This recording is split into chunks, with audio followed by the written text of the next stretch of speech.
Hi, I'm Bill O'Reilly. Thanks for watching us tonight. America is becoming a chaotic country. That is the subject of this evening's Talking Points memo. As you may know, I wrote the book Killing Lincoln to show Americans what true leadership really is. Old Abe put his country above himself, put his ideology on the shelf. He did whatever he had to do to keep the Union together, and that included all kinds of compromises. Today in America, President Obama is not showing leadership, and I encourage the president to take a look back at Lincoln, because I know Mr. Obama is a fan. There's no way on earth that President Lincoln would allow the fiscal chaos we have today. As Talking Points has stated, this is not a complicated matter. The president and the Democratic Party must agree to cut federal spending. They have to do that. Yet the president resists. And now we have automatic spending cuts with a government shutdown looming at the end of this month. If Mitt Romney had defeated President Obama, we wouldn't be in this mess. Yesterday, the governor said this about dealing with the imposed cuts. I understand from Paul Ryan, I spoke with him just a day or two ago, that he's put forward a proposal to give the president flexibility in moving that money between accounts. So we're going to bring the spending down, but you're going to get, Mr. President, the chance to make sure that we don't have long lines at the airport, or we don't. The president says he doesn't want that flexibility. And why? Why would you not want to have the flexibility to do what you think is right for the country? The only answer that comes back is that there may be more interest in showing pain and saying, see what the other guys did? Look, this is the country. And this is America we're talking about at a critical time. And Nero is fiddling. Well, Romney's correct. President Obama is not trying to solve the budget problem. The president wants to raise taxes and redistribute income. Everything else, be damned. That's not leadership. And an honest media should be pounding the president. But it's not. Instead, it is defending him. Listen, we've known about this for 16 months. And yet, even today, there's no plan from Senate Democrats or the White House to replace the sequester. That's just not true. They've made it very clear, as the president just did, that he has a plan that he's put forward that involves entitlement cuts, that involves spending cuts, that you've made a choice, as have Republicans, to leave tax loopholes in place, and you'd rather have those and live with all these arbitrary David, cuts. that's just nonsense. If he had a plan, why wouldn't Senate Democrats go ahead and pass it? Because there is no plan. There's no specific plan put forth by the president. That's why there's chaos. Now, let's take a look at the leadership. Mr. Boehner, right there, he's on the right side of the issue. He wants to cut federal spending because it's leading the country into bankruptcy. But the Speaker of the House has not appeared on this program and generally doesn't make his case with any authority. Simply put, the American people are not listening to John Boehner. Most don't even know who he is. On the other side, we have Senate Majority Leader Harry Reid. Does this man inspire confidence? Does he? You know what Reid is like? Your old uncle at Thanksgiving dinner, screaming, "More gravy, more gravy." That's Harry Reid. More gravy. So we the people are caught in a terrible situation. We have fiscal chaos and no leadership. And that's a memo. Now for the top story tonight, reaction joining us from Boca Grande, Florida, Fox News chief political analyst, Bret Hume. So where am I going wrong here, Bret?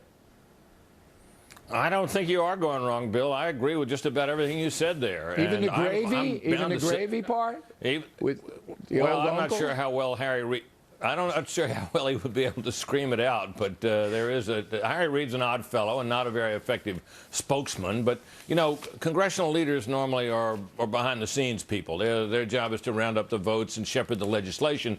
They are really not normally the leading spokesman on the issues that's really that's a presidential job, and a job where President Obama's behavior in this business about the automatic budget cuts, this is some of the most peculiar behavior I've ever seen by a president. I mean, a normal president would be trying to reassure the public that this, after all, is not a large sum of money compared to the budget overall, and that while there's some difficulties because it's across the board and that may make it fall particularly hard in some accounts where you'd rather have it not, the president would certainly not be turning down the possibility of some authority to move money around in such a way to diminish the pain. Why is he? When did he say that, by the way? When did he say he didn't want the authority that Paul Ryan wants to give him to make sure that things like aircraft carriers aren't denied, things like that? I'm not sure that.